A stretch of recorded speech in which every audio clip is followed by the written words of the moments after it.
கஷ்டகாலம், ஒரு நஷ்டகாலம், ஒரு யோக காலம் கண்டிப்பாக உண்டு.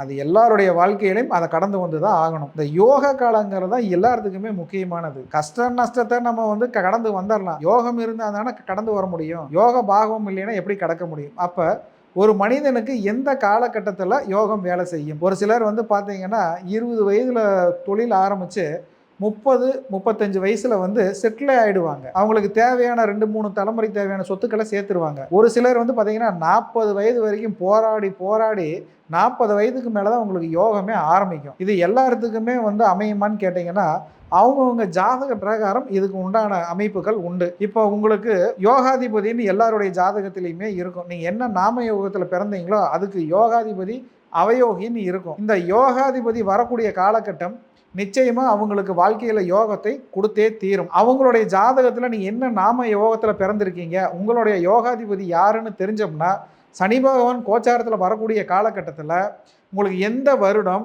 எப்படி எந்த விதமான தொழில்ல உங்களுக்கு யோகத்தை கொடுக்கும் அப்படிங்கிறத உங்களுடைய சுய ஜாதகத்துல நம்ம துல்லியமா கணிச்சு சொல்ல முடியும். நன்றி.